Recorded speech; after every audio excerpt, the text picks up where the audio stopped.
I'm Anastasia, and my husband beat me with his belt 300 times at a luxury gala while everyone laughed. I was 6 months pregnant, humiliated in front of hundreds of people. His family had finally broken him. But when my billionaire father walked through those doors, the laughter stopped. What happened next destroyed them all. Before I tell you this unbelievable story, hit subscribe and the notification bell. This story has twists you won't see coming. Watch till the very end because the revenge my father took will leave you speechless. My name is Anastasia, and 2 years ago, I thought I'd found my fairy tale.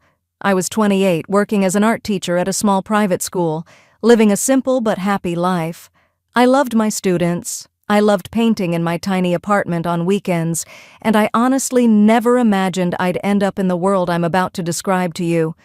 It all started at a charity auction for children's hospitals. I'd volunteered to donate one of my paintings, nothing fancy, just a sunset landscape I'd worked on for months. I was standing by the refreshment table, feeling completely out of place among all these wealthy people in their designer clothes, when he walked up to me. Harrison Webb, 32 years old, tall, with kind eyes and the most genuine smile I'd ever seen.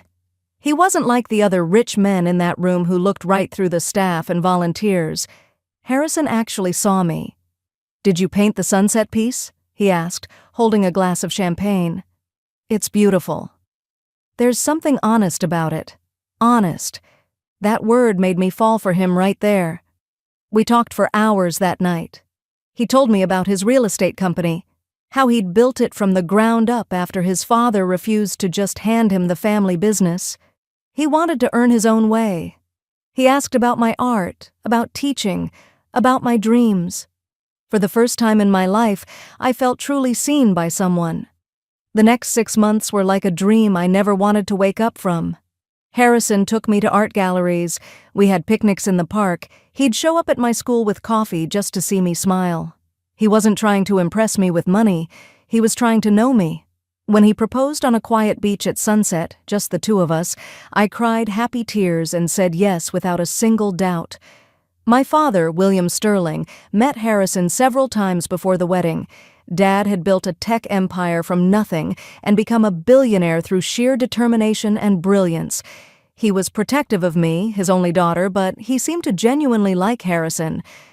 "He's got good character," Dad told me. "That's rare in wealthy circles." The wedding was magical. 300 guests, flowers everywhere, and when Harrison looked at me during our vows, I knew I'd made the right choice. But then came the honeymoon's end, and I met his family properly for the first time. Harrison's mother, Patricia Webb, was nothing like I'd expected. The first time she walked into our home, she looked around with this expression of cold disapproval. Our home was a beautiful mansion, by the way, but apparently not up to her standards. She said, running her finger along a bookshelf. "I suppose this will do for now." She looked at me like I was a stain on her expensive carpet. "You're just an art teacher, dear. You married up. Way up. Don't forget that." I tried to laugh it off, but Harrison said nothing. He just kissed his mother's cheek and offered her tea. Then there was Gregory, Harrison's older brother. 35, smug, with eyes that made my skin crawl.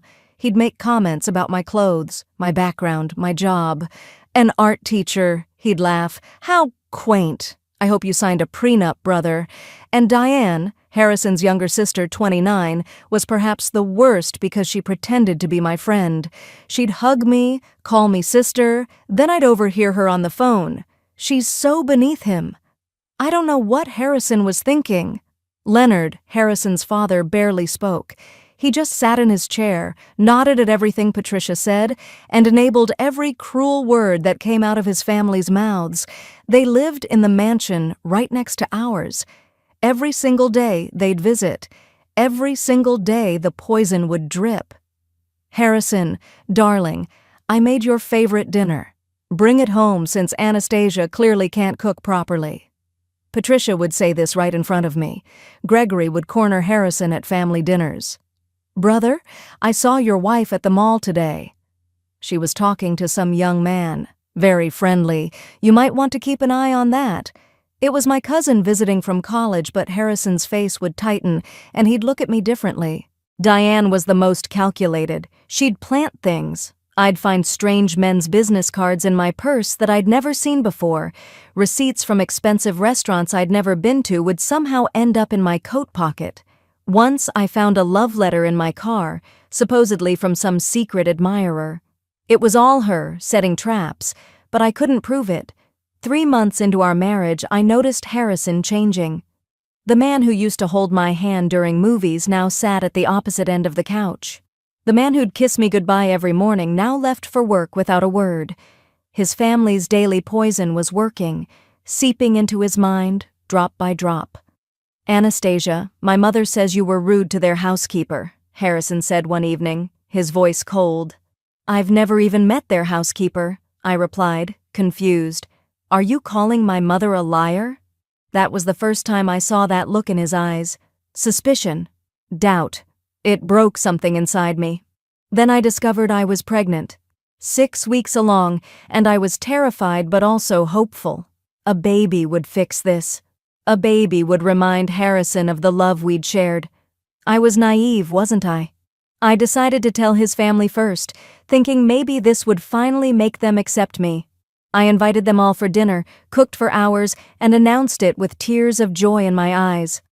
"I'm pregnant. You're going to be grandparents." The silence was deafening. Patricia's face turned to stone. Then she leaned forward, her voice dripping with venom. "Are you sure it's Harrison's baby?" I felt like I'd been slapped. "How dare you?" "Well, dear, Gregory has seen you with other men. Diane found those numbers in your phone. We're just concerned about our son being trapped." Harrison sat there saying nothing, and that's when I knew I'd lost him. His family had won. The next few months were hell. I was 4 months pregnant, then 5, my belly growing with our child, and Harrison barely looked at me. He moved into the guest room, stopped coming home for dinner. His family's accusations became bolder. "She's a gold digger, Harrison. She planned this pregnancy. Once that baby's born, she'll take you for everything in the divorce. The baby probably isn't even yours. Get a paternity test." I tried everything. I showed Harrison my phone records, my bank statements, proof that I'd been nowhere near the places they claimed. But his family always had another lie ready, another piece of fabricated evidence. Diane was particularly skilled at Photoshop, I'd later discover.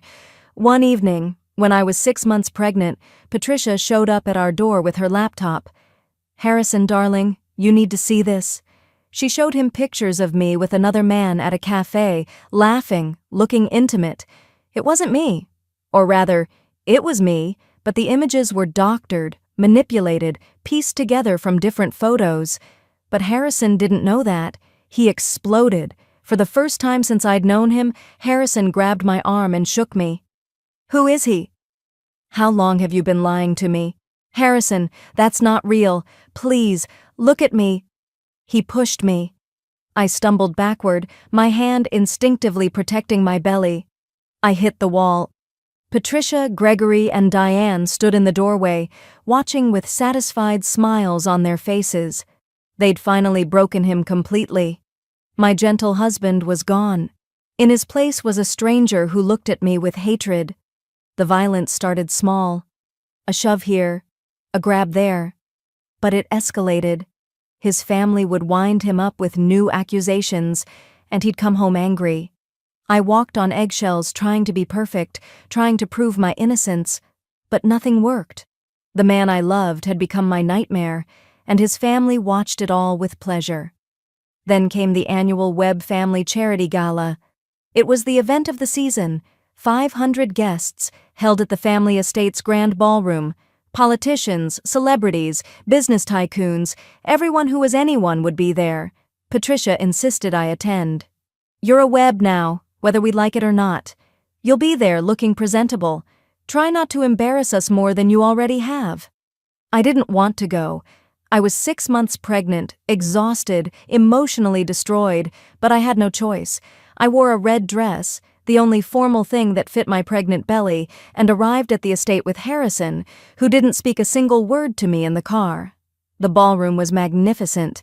Crystal chandeliers, gold decorations, tables covered in white silk. 500 people in designer gowns and expensive suits, sipping champagne, networking, laughing. I felt like a ghost moving through the crowd, invisible except when people would whisper and point. They all knew the rumors Harrison's family had spread. The gold digger, the unfaithful wife, the liar. Dinner was served at 8.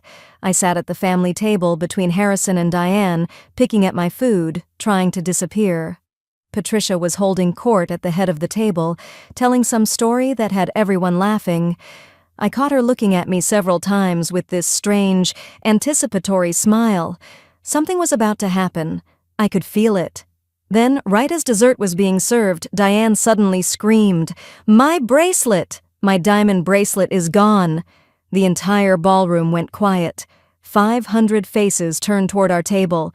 Patricia stood up dramatically, her hand to her chest. "That bracelet is worth $50,000. It was right here on the table." Gregory jumped in immediately. "Everyone stay calm. Let's search before we call security." I sat frozen, confused. What was happening? Then Patricia's eyes locked on me. "Anastasia, stand up, empty your purse." "What?" "I didn't." "Empty it, now." Harrison grabbed my arm, pulled me to my feet. My purse fell to the floor, contents spilling out. And there, among my lipstick and tissues, was Diane's diamond bracelet, glittering under the chandelier lights. The gasp that went through the room was like a wave. Phones came out immediately, cameras flashing. I looked down at that bracelet in horror. "I didn't put that there. I swear, I've never touched." "Liar!" Patricia's voice rang through the ballroom. "This woman is a thief, a liar, a gold digger who trapped my son with a pregnancy that probably isn't even his." Diane stood up, tears streaming down her face in a perfect performance. "I trusted you. I called you sister. And you steal from me?" Gregory pointed at me accusingly. "We've all seen her with other men. She's been stealing from this family for months. The jewelry, the cash, everything. 500 people watching. 500 phones recording. Whispers everywhere. Can you believe it? Caught red-handed. Poor Harrison. She's probably been playing him this whole time." I looked at Harrison, my eyes begging him, "Please, please believe me. Please defend me. Remember the man you used to be. Remember the love we had." His face was stone, cold, empty. Then he stood up, slowly, deliberately, and he removed his belt. My blood turned to ice. "Harrison, number. Please. The baby. I'm innocent. Please." He grabbed my arm, his grip bruising, and dragged me to the center of the ballroom. The crowd parted. Someone moved the tables aside. It was like they were preparing a stage for my humiliation. "You've humiliated my family for the last time," Harrison said, his voice loud enough for everyone to hear. "You've made a fool of me. You've stolen from us. You've lied. And now, everyone will see what happens to women like you." The first strike of the belt hit my back. The leather cracked like a whip. Pain exploded through my body. I screamed. Some people gasped, but no one moved. No one helped. Strike 2. Strike 3. I fell to my knees, my arms wrapped around my pregnant belly, trying to protect my baby. That was all that mattered. Keep the baby safe. Survive this. Count to stay conscious. 1, 2, 3, 4, 5. Patricia started clapping. Slow, deliberate claps. Then Gregory joined. Then Diane. Then, unbelievably, horribly, others in the crowd began clapping too. Some were laughing. Some were taking selfies with my beating happening in the background. This was entertainment to them. 10, 15, 20, 25. Harrison's face was empty, mechanical. The belt kept falling. My back was on fire. I tasted blood, but I kept counting. It was the only way to stay alive. 50, 75, 100. The red dress I wore was torn now. I could feel blood soaking through. My baby was still moving inside me, still alive, still fighting, so I had to keep fighting too. 150, 200, 250. Some people were cheering now, cheering. Like this was a sporting event, like I wasn't a human being, like I wasn't 6 months pregnant, like I wasn't innocent. 275, 290, 295. I couldn't feel my back anymore, couldn't feel anything except my baby moving. I was counting by instinct now, barely conscious. 298, 299. Then the grand ballroom doors crashed open with a sound like thunder. The 300th strike never came. Harrison's belt froze in midair. The laughter stopped. The clapping stopped. The entire ballroom went silent. I couldn't lift my head, but I heard his voice. My father's voice. And it was terrifying in its calmness. What is happening here? I heard footsteps. Confident, powerful footsteps. The crowd parted like the Red Sea. I managed to lift my eyes and saw him. My father, William Sterling, walking through the ballroom with 20 security personnel behind him. His face was calm, but his eyes were filled with a fury I'd never seen. He reached me, and his expression cracked for just a moment when he saw me collapsed on the floor, bleeding, pregnant, broken. He took off his jacket immediately and draped it over me, covering my torn dress and wounded back. Then he stood and looked at Harrison. "What have you done?" Harrison's face went white. The belt dropped from his hand. She stole from my family. They said, they had proof. They said? My father's voice was soft, but it carried through the silent room. "Your family said? Let me tell you what I know." He pulled out a tablet from his security chief's hand and connected it to the ballroom's projection system. Suddenly, the screens around the room lit up with video footage, crystal clear security camera footage. The first video showed Diane, 2 weeks ago, sneaking into my car and planting the diamond bracelet in my purse. She looked around nervously, then smiled at the camera she didn't know was there. The second video showed Gregory meeting with an actor, paying him cash, giving him instructions on where to meet me, and pose for photographs that could be taken out of context. The third video showed Patricia in her study, on her laptop, using Photoshop to create the fake images of me with other men. You could see her laughing as she worked. Bank statements appeared on the screens next. Payments from Patricia to various people, all marked testimony fee and evidence creation. The room erupted in gasps and whispers, 500 witnesses watching the Webb family's conspiracy unravel in real time. Patricia turned white. "This is fake. He's lying. Be quiet." My father's voice cut through her protests like a knife. The authority in those 2 words made even Patricia Webb shut her mouth. Dad walked slowly around the ballroom, making eye contact with Patricia, Gregory, Diane, and Leonard. "Let me tell you who I really am, since you seem to have forgotten. I'm William Sterling. I built a tech empire worth $15 billion, and 3 months ago, when my daughter called me crying, telling me something was wrong but she couldn't explain it, I started investigating." He stopped in front of Patricia.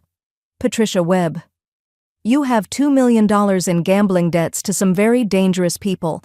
I bought those debts last month. I own you now." Patricia's face went from white to green. He moved to Gregory.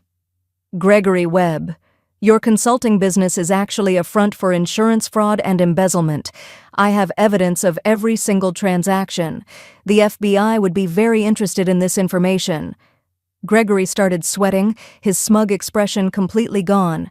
He looked at Diane. "Diane Webb, you've been stealing from your family's charity foundation for 2 years. $300,000 funneled into your personal accounts. I have all the bank records. The IRS would love to see them." Diane started crying, real tears this time, not her fake performance tears. Finally, he turned to Leonard. "Leonard Webb, tax evasion for 15 years, offshore accounts in the Cayman Islands, shell corporations hiding assets. I have everything, every single document." Leonard collapsed into his chair, his face gray. Then my father turned to Harrison, and his voice became even colder. "Harrison Webb, you just beat your innocent, pregnant wife with a belt 300 times in front of 500 witnesses. Every phone in this room recorded it. Every camera captured it. Your life as you know it is over." Police sirens wailed outside. The doors opened again, and officers streamed into the ballroom. "But wait," Dad said, holding up his hand. There's more.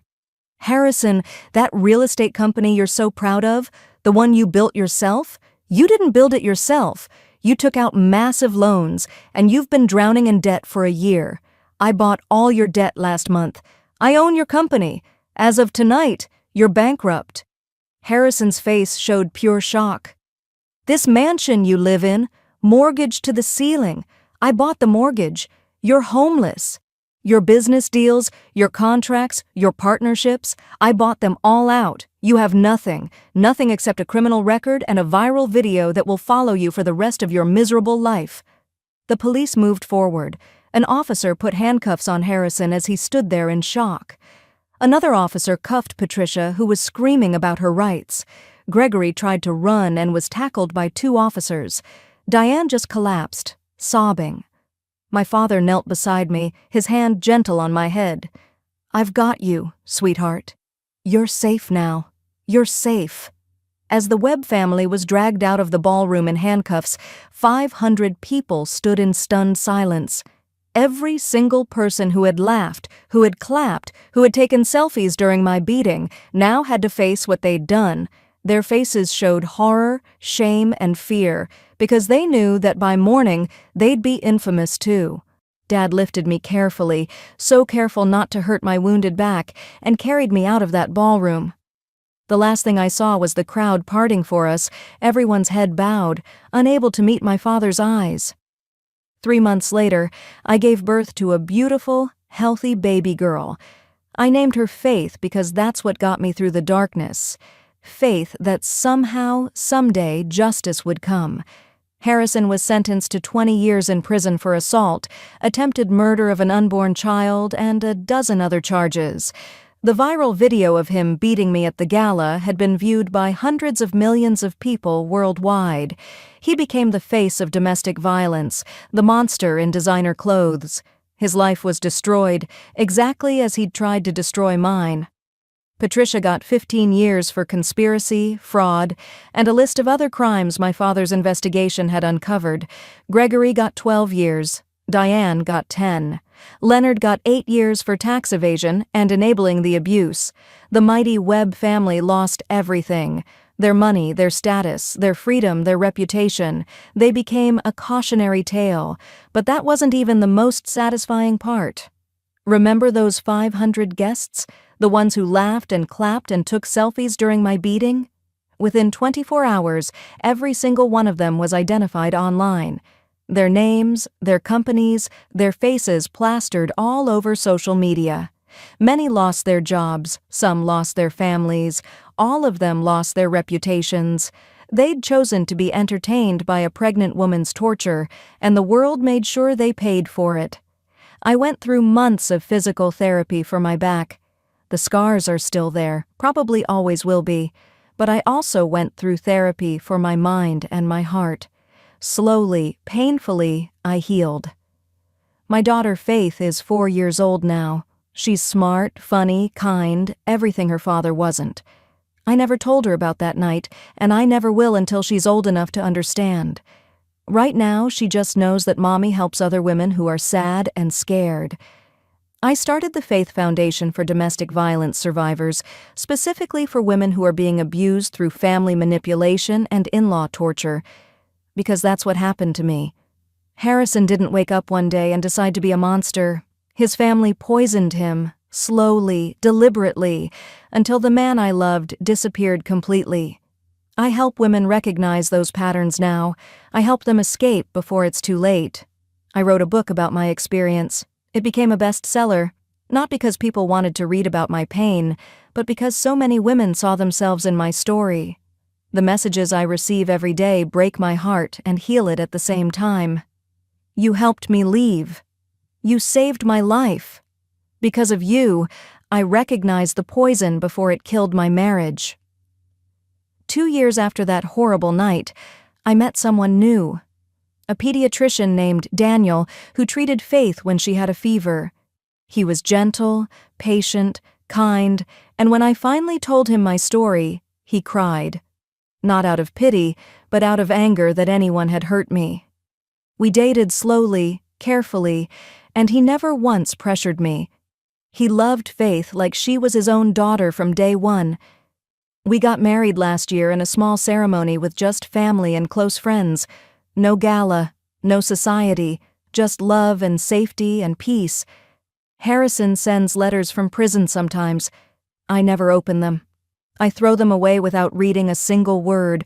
Whatever he has to say, whatever apologies or excuses or justifications, I don't need to hear them. That chapter of my life is closed.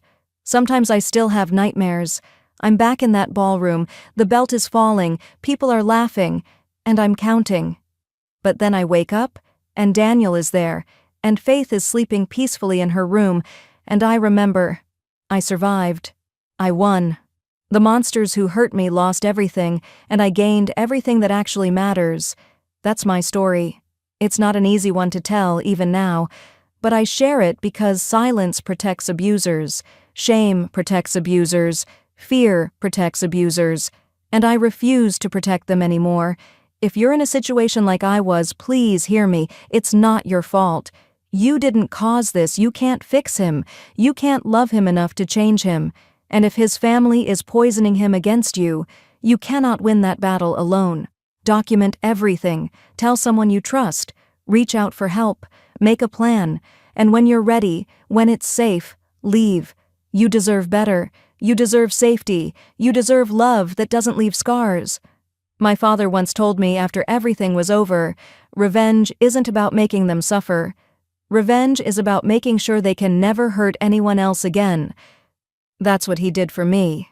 He didn't just save me that night.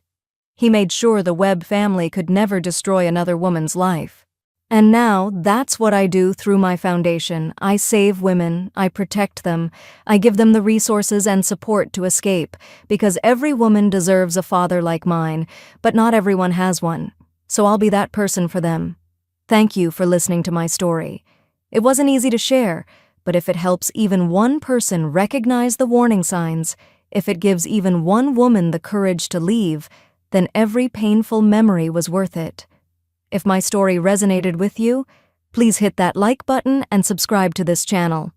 Share this video with someone who needs to hear this message. Your share could literally save a life. Comment below with the word justice if you believe abusers should face real consequences. In the description below, I've included links to domestic violence resources, helplines, and support organizations. If you need help, please reach out. You're not alone. Remember, you are not crazy. You are not overreacting. You are not too sensitive. If someone makes you feel unsafe in your own home, that's not love. That's not marriage. That's abuse. And you deserve so much better. Thank you for being here. Thank you for listening. And remember, there is always hope on the other side of pain. I'm living proof. See you in the next video. Stay strong, stay safe, and never stop believing in your worth.